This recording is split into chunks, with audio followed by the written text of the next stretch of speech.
sa chaise, là. Les biscuits sont bien trop hauts pour toi. Maman va te les donner. Rester proche des gens. Ne pas parler à des inconnus. Avant de traverser la rue, regarder à droite, à gauche.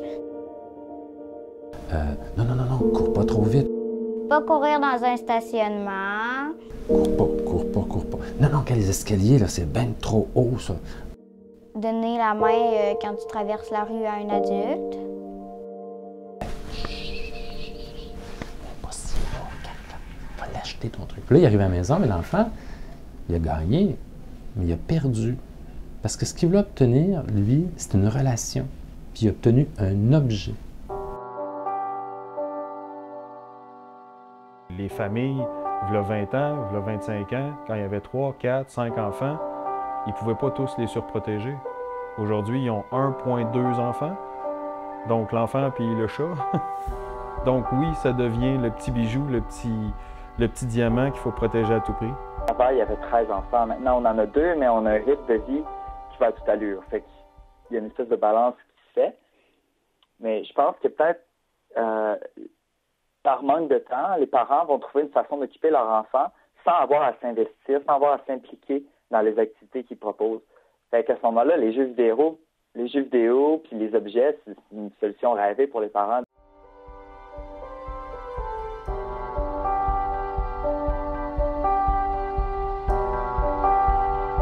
Écoute, chérie, maman s'en va, mais maman va rester. Regarde, maman est dans la caméra.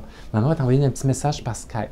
Alors, maman va t'appeler, elle va te dire « Allô, Pierrot, c'est maman. » Puis elle va être à son bureau ou papa à son bureau. Mais c'est pas ça, une relation. Tu sais, les systèmes de caméras de surveillance qui sont dans les chambres des enfants, où les parents sont à la maison, sont au travail, puis là, ils tapent sur leur ordinateur, ils sont avec la petite gardienne, puis là, ils font « Oh, qu'est-ce qu'ils font? » Puis là, ils regardent, puis ils voient dans le salon « Ah, ils sont en train d'écouter une vidéo. » Puis moi, je voulais pas qu'ils écoutent le vidéo parce que, je sais pas, le roi lion, il meurt, puis ça va lui faire de la peine. Fait que j'ai écrit un petit message à la gardienne, elle ramasse ça sur iPhone, puis elle fait « Enlève le roi lion. » J'aime pas ça, moi. Poup!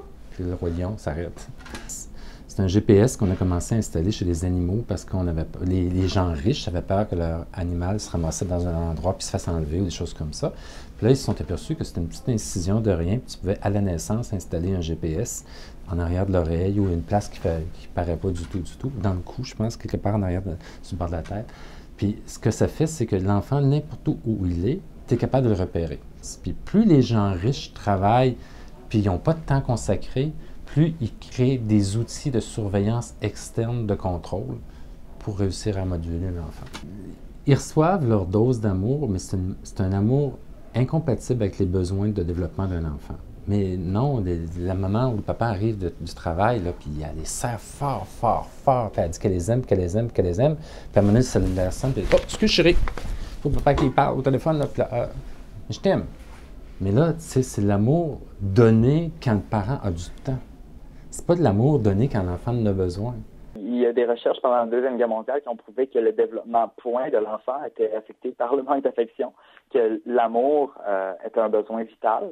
Il y a des enfants qui étaient laissés sans amour.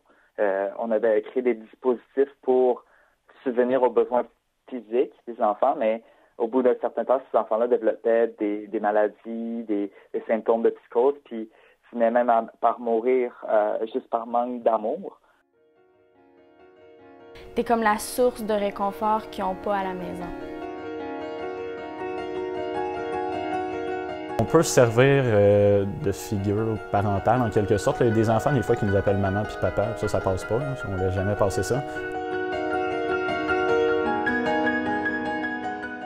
Si un enfant est beaucoup turbulent ou veut attirer l'attention, j'ai beaucoup remarqué que c'était souvent parce qu'à la maison, il manquait d'affection ou justement le parent lui donnait pas l'affection qu'il avait besoin.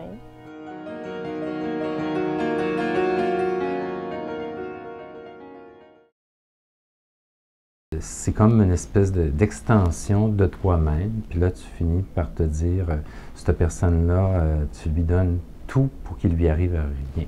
Ça, c'est le réflexe premier d'un parent incompétent. Le parent incompétent dans le sens de pas de connaissance. La manière d'acquérir de la sécurité, oui, c'est de faire des erreurs, mais des erreurs sous supervision. Des erreurs, comme on dit, c'est comme un cascadeur. Il prend des risques, mais ces risques sont calculés. On a calculé qu'est-ce qui pouvait arriver et qu'est-ce qu'on ferait si, qu'est-ce qu'on va faire si ça arrive. Donc, c'est la même chose à cheval. Si on apprend à gérer un cheval dans un environnement sécuritaire, dans un manège, sous supervision et suivant une progression qui est relative à l'expérience, à la coordination, puis au niveau de la personne qui monte à cheval, c'est là qu'on est en sécurité. So security for me is that she's happy and confident and can take risks in a secure environment.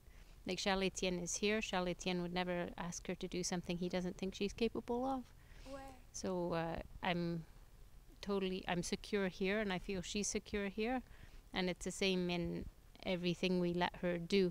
You let them take the risks just enough to test it and then build their confidence that they can accomplish whatever they're doing. La vraie sécurité, c'est qu'est-ce que tu vas faire avec ton casque. Est-ce que parce que tu as un casque sur la tête, ça va te permettre de faire des choses qui sont plus dangereuses que tu n'es pas prêt à faire? Ou le simple fait de mettre un casque est pour prévoir s'il arrive des imprévus? Pierre Légaré disait, dans mon temps, on n'en avait pas de genouillère, on n'en avait pas de protection. Donc, quand on descendait une petite côte, il fallait regarder en avant, sinon on tombait et on se scratchait le genou. Ce qui est super important dans n'importe quel milieu où des adultes sont en responsabilité des enfants, c'est de toujours avoir un témoin. On a des règlements que, en fait, je peux prendre la main de l'enfant et mettre de la crème solaire dans la main, mais je peux pas lui étendre moi-même. Dans les camps, c'est un peu sexiste parce que, dans le fond, les filles, souvent, ont plus de droits, entre parenthèses, que les gars animateurs. Par exemple, quand un enfant vient nous coller, nous, les filles, ben, on peut le coller normalement. Mais un gars, par exemple, il faut toujours qu'il se mette de côté parce que, justement, s'il se met de face, ben, ça peut être mal interprété, là. C'est supposé avoir 5 à 6 maladies infantiles par année. Des petites grippes, des petits ci puis des petits ça. Là. Si l'enfant n'a rien, là, il ne se développe pas de système immunitaire. Moi, j'ai été adoptée, donc quand j'étais petite, j'étais dans un orphelinat qui n'était pas nécessairement propre et tout, donc on peut dire que j'en ai mangé des microbes. Tandis que je remarque ici au Québec, souvent les enfants qui sont nés ici, ils ont plein de gastro et tout, tandis que moi, j'ai pas eu une gastro de ma vie à cause de ça. Donc, je crois que c'est quand même un facteur important à considérer que, vu que nos enfants au Québec sont tellement surprotégés qu'ils ne pognent aucun microbe.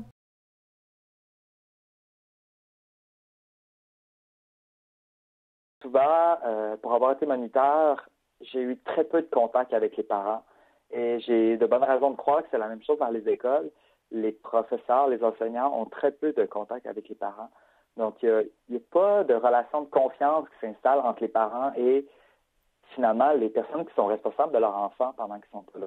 On a vu des deux. Le parent veut pas laisser son enfant au moniteur parce qu'il se dit c'est quoi qu'il y a comme formation, tu sais, puis mon enfant, qu'est-ce qu'il dit qu'il va l'aimer, puis qu'il abusera pas de lui, puis tout ça. Mais on a vu aussi l'enfant qui veut pas partir avec le moniteur parce qu'il est habitué à son parent, à se faire comprendre, puis d'avoir tout de suite. Les conséquences de la surprotection, chez un individu, il peut avoir une diminution de la confiance en soi, des difficultés à s'adapter à des événements nouveaux, des difficultés à réagir à une menace de façon autonome, de l'anxiété de performance aussi. Le fait de surprotéger un enfant, ça ne l'aide pas plus tard à s'intégrer, à foncer. Comme je disais plus tôt, les enfants sont moins autonomes, mais aussi sont comme pas capables de rien faire. Donc, une certaine évolution à l'intérieur des mentalités. L'ère du temps change. Est-ce que c'est bien? Est-ce que c'est mal? Est-ce qu'il faut s'adapter? C'est là l'important.